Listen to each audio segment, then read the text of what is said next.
Hello everyone. In this video today I'm going to be inking this drawing that I was working on last time. As you can see, I did finish up the drawing. I cleaned up the lines and got it looking more like how I wanted it. I don't know if I can bring this any closer. Yeah, drawing all those butterflies is not the funnest thing, but so now I'm going to be inking this, and for myself I really like to ink using a paintbrush and then just black India ink. This is a little bit more challenging if you're starting out with inking and want to try something a little bit easier. I would recommend using a felt tipped pen. You can get those pretty inexpensive. You can get them in different sizes if you want something thinner or thicker lines and stuff. I would suggest starting out that's just much easier than trying to use a brush or even like a dip pen or something. I just really like using a brush because I think you get some pretty nice line quality, like thicker and thinner lines. But it does take some practice. You kind of have to get a steady hand, which I'm definitely still working on, but it's what I like to use. The brush too, it was a super cheap brush when it's dry. This has some water in it. It's pretty frazzled looking. I think I got it in a pack with a whole bunch of other brushes for like a couple bucks. But what I like is that when it is wet, it holds that tip, and you really want that to hold even as the brush kind of bends and stuff. That tip stays the same, and that's the most important thing for getting a nice thin clean line. So I'm going to get that a little bit wetter. I have water over here that I'm going to be washing my brush off in, my ink, my Nita eraser so I can go in and clean away the pencils, and then just like a paper towel to kind of wipe my brush on. And with that, I can go ahead and get started. I don't dip in the brush all the way, just kind of the tip of it, because if there's too much ink in the brush, it just kind of overwhelms the picture sometimes. And I usually like to start in a less important place. I don't like to start inking on the face in case my hands are still a little bit unsteady. If I'm not used to it, if I haven't done this for a while, I would rather mess up in a place that is not as important as the face, because that's usually where people's eyes go very first. So maybe I'll start on this scarf. And forgive me, I will be moving this around constantly because when I ink, it's easier to get a solid line at some angles. So I'll try to keep this picture in frame as much as possible, but I will be turning it around quite a lot. So just kind of pick a place and start going. I like to get, you know, as much of the line in one swoop as possible because it's just a little bit smoother. But sometimes that is kind of impossible to do. I can come around, get these lines to meet.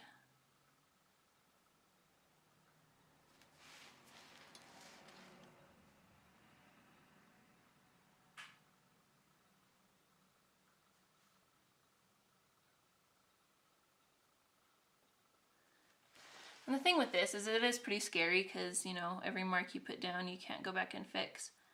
But if you do something that you don't like, you know, you have to employ some problem-solving skills and make it work in your picture. And, you know, sometimes you have to add something that wasn't there before because now there's a line that you did not intend. And that's just art.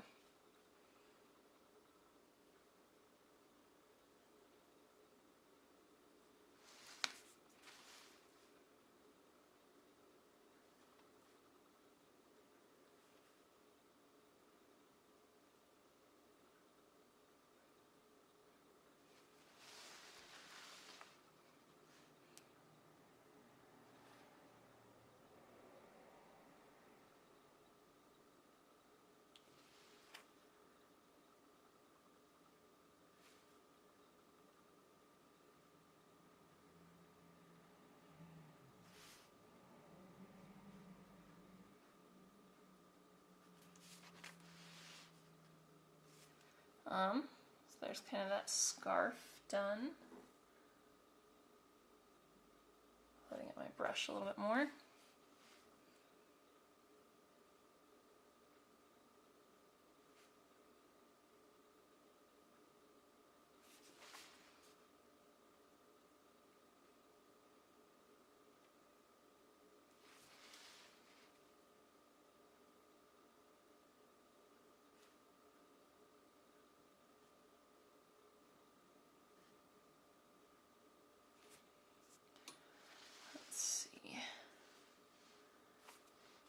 Sometimes I don't know what the best angle will be, so I have to move it around a little bit.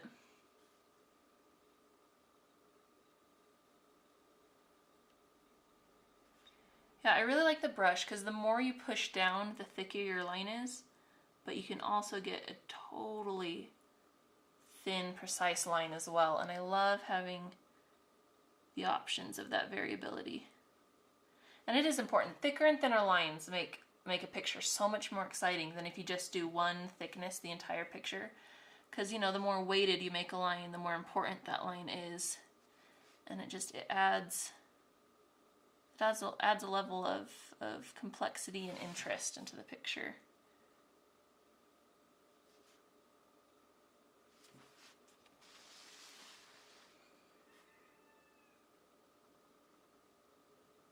And as I go, you'll maybe notice lots of smudges happen. You know, I'll start to get that whole lovely graphite line on my hand.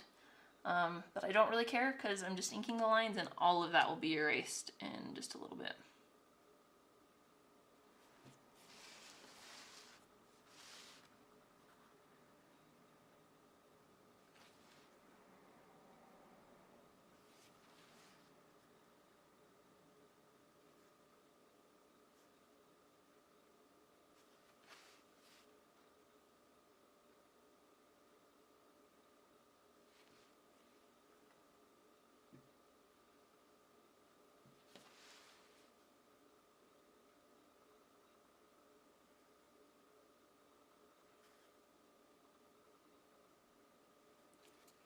And there are some pictures I do that I'll use a different pen on purpose.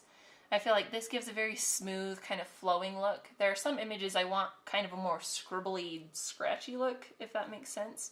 And, you know, I'll use a different pen for that because, you know, sometimes it works better to not have totally nice, clean lines. It totally depends on the image that you're wanting to create.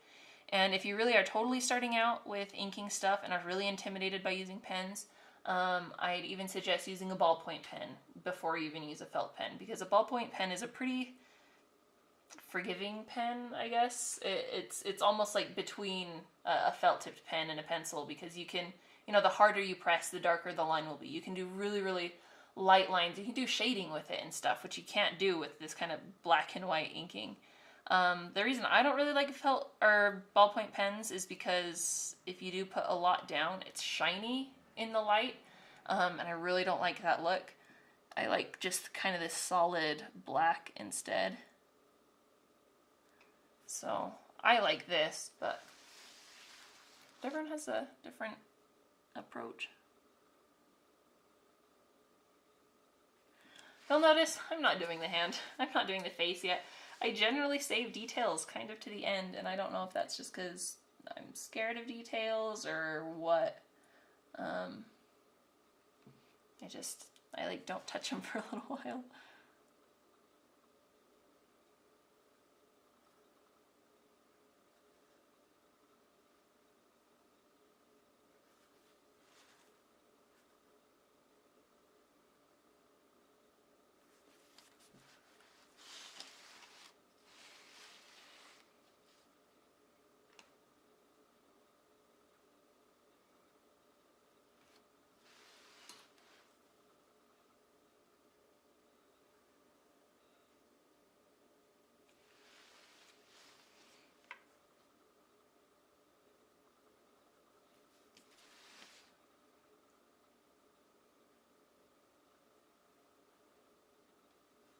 So usually if there's a line signifying the outside of the form, like this line is kind of the edge of her head, it's not one of these inner wrinkles of cloth or anything, I usually like to make that a little bit thicker because it is a more important line. It has more weight.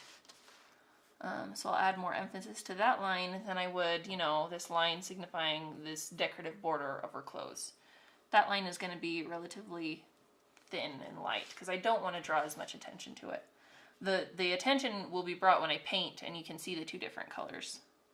That's when I'll, you know, really emphasize that.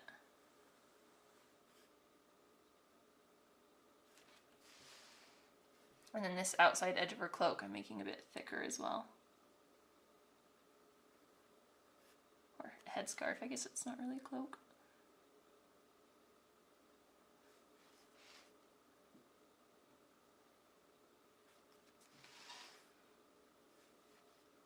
Let's see.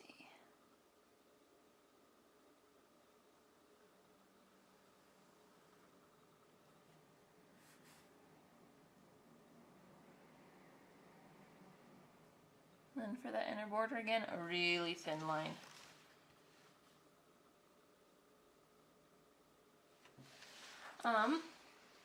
As I kind of work on these like outer lines, I guess I can kind of jump ahead and do some of the face to show you guys that some of these outer lines I like to move a little bit faster because I feel like that gives it a more fluid movement than like, you know, really getting in nitpicky and trying to make it so straight. Then you're going to get a messier line than otherwise. Than if you just get comfortable and kind of do the whole sweeping motion. On the face, however, I will go a lot slower and get a lot more nitpicky because it's a lot scarier doing the face.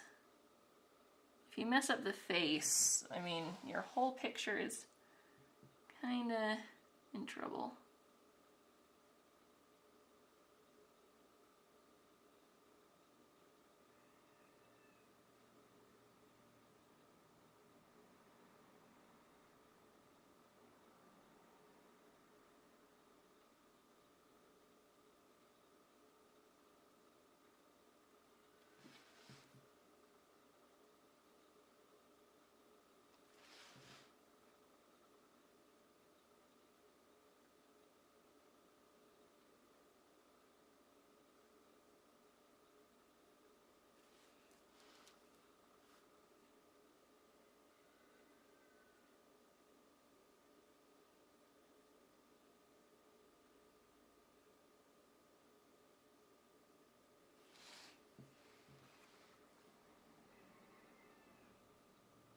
So I am going very light, very small. I'm not doing these huge thick lines like I did before because, I don't know, that's where I usually mess up and it doesn't look as good. So you can use thinner, more delicate lines for the face.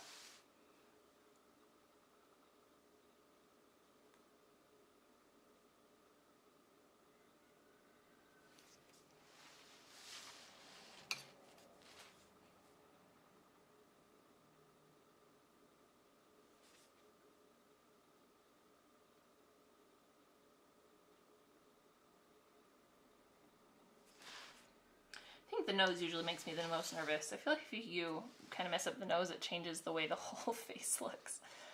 I'm gonna rinse my brush out real quick and dry it off.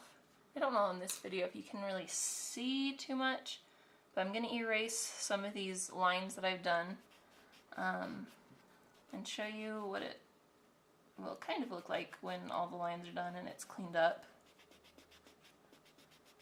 It's one of my favorite times is to be able to erase the pencil lines and then your page is so clean and white, and it's nice because it gets pretty nasty as your hand like smudges all over the whole thing. But I am trying to be careful and not erase the lines I haven't inked yet. So I usually wait until the very, very end to erase all these just so I'm sure.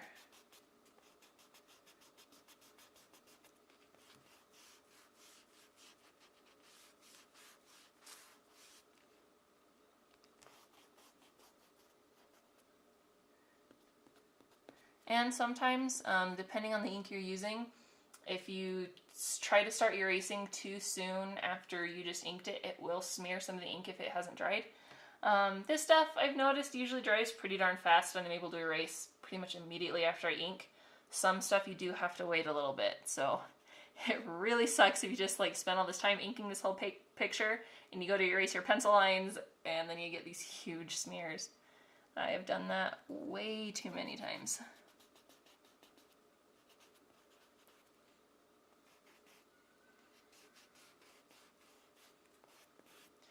Anyway, so hopefully that gives you an idea of the inking. I'll spare you the monotony of inking the rest. And I'll show you the fully inked picture when I do the watercoloring video. I really hope this helped and give you some kind of different ideas about how you can ink your own pictures if that is what you like to do. Thank you so much for watching.